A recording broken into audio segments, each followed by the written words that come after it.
আসসালামু আলাইকুম। ওয়ালাইকুম আসসালাম। তোমরা কেমন আছো? আলহামদুলিল্লাহ, আপনি কেমন আছেন? আছি আলহামদুলিল্লাহি রাব্বিল আলামিন। আমরা কিন্তু তোমাদেরকে কিছু প্রশ্ন করব কোরআন হাদিস থেকে। কি থেকে? কোরআন হাদিস। কোরআন আর হাদিস থেকে।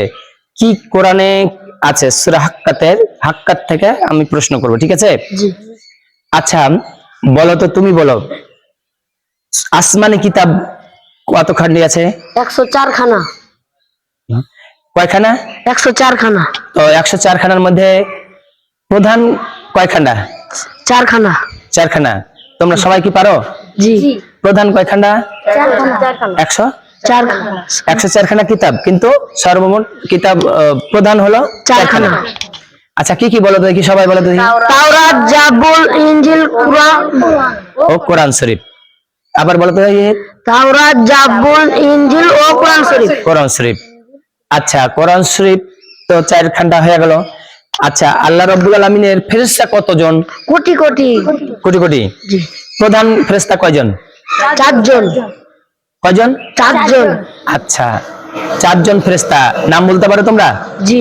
কি কি বলো তো দেখি। হযরত ইসরাইল আলাইহিস সালাম, ইসরাইল না, হযরত ইসরাফিল, জিবরাইল আলাইহিস সালাম। হযরত জিবরাইল আলাইহিস সালাম, হ্যাঁ হযরত হ্যাঁ হ্যাঁ, বলো বলো। ইসরাফিল আলাইহিস সালাম, হ্যাঁ হ্যাঁ। হযরত মিকাইল আলাইহিস সালাম। আচ্ছা, কে সবচেয়ে ভালো পারে? তুমি পারো? লাও তো দেখি, বলো দেখি। প্রধান 4 জন ফেরেশতার নাম কি বলো দেখি।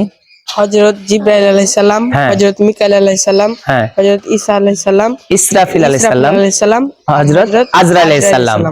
হ্যাঁ। আচ্ছা, হযরত জিবরাইল আলাইহিস সালামের কাজ কি বলো তো দেখি। ওহী প্রেরণ করা। ওহী প্রেরণ করা। কোথা থেকে ওহী নিয়ে আসতো? আল্লাহর পক্ষ থেকে রাসূল সাল্লাল্লাহু আলাইহি সাল্লামের নিকট ওহী প্রেরণ। ওহী নিয়ে আসতো, তাই না? জি।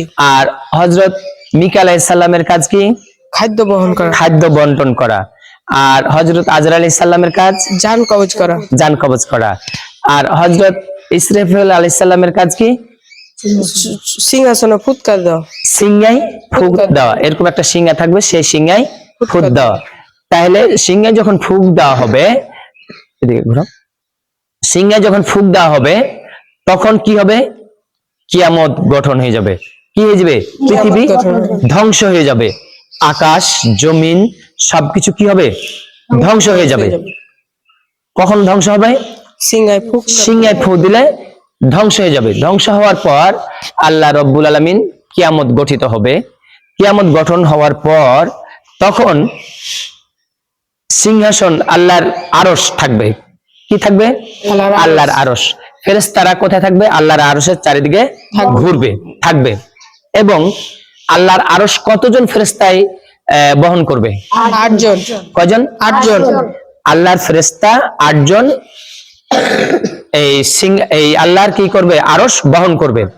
আচ্ছা, কাল কিয়ামতের ময়দানে যখন বিচার শুরু হবে তখন ফেরেশতারা সকল মানুষের আমলনামা প্রত্যেকটাকে দিবে, তাই না?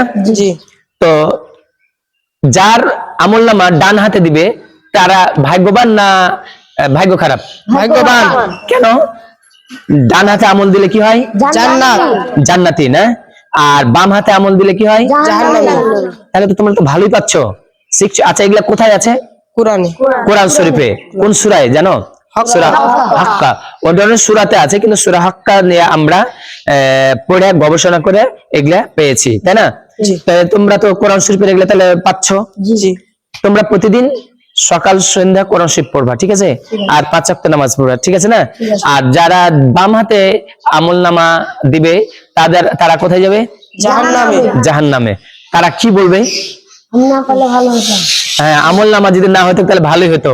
আমার যদি মৃত্যু হয়ে যেত আর জীবিত করতো না তাহলে খুব ভালো হতো। আর ওরা কি করবে?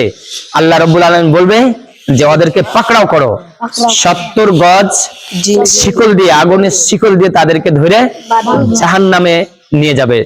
এবং তাদেরকে কি খাবার দিবে? পুজ, রক্ত, গরম পানি, জাক্কুম নামক ফল, এইগুলা খাইতে দিবে। তো যাই হোক, আর জান্নাতীরাকে কি খেতে দিবে? ফল ফলারি তাদের সামনে থাকবে, যা ইচ্ছে মন টানতে হবে, মন টানলে খেতে পাওয়া যাবে। তাহলে আমরা কি কাজ করব? আল্লাহ এবং আল্লাহ রাসূলের কথা মানবো এবং সে অনুযায়ী জীবন গঠন করব, তাই না? জি। কোরআন শরীফ যা আদেশ করেছে, আল্লাহ রাব্বুল আলামিন যা আদেশ করেছে সেটা মানবো, আল্লাহ যেটা নিষেধ করেছে সেটা মানবো না। কি করব? অমান্য। নিষেধ থাকবো, মানবো না, ওগুলা করবো না, খারাপ কাজ করবো না, ভালো কাজ করব, তাহলে আমরা জান্নাতি হব। আর ডান হাতে আমলনামা দিবে আল্লাহ রাব্বুল আলামিন। তো ঠিক আছে, এখান থেকে আমরা আজকের প্রশ্ন উত্তর শেষ করছি। আসসালামু আলাইকুম ওয়া রাহমাতুল্লাহি ওয়া বারাকাতুহু। আমাদের ফুলকুড়ি ইসলামী সঙ্গীত ফুলকুড়ি শিল্পী গোষ্ঠীর পক্ষ থেকে আপনাদেরকে জানাই সুস্বাগতম। জিয়াউল ইসলাম 100 টিভির পক্ষ থেকে জানাই সুস্বাগতম। আসসালামু আলাইকুম ওয়া রাহমাতুল্লাহি ওয়া বারাকাতুহু।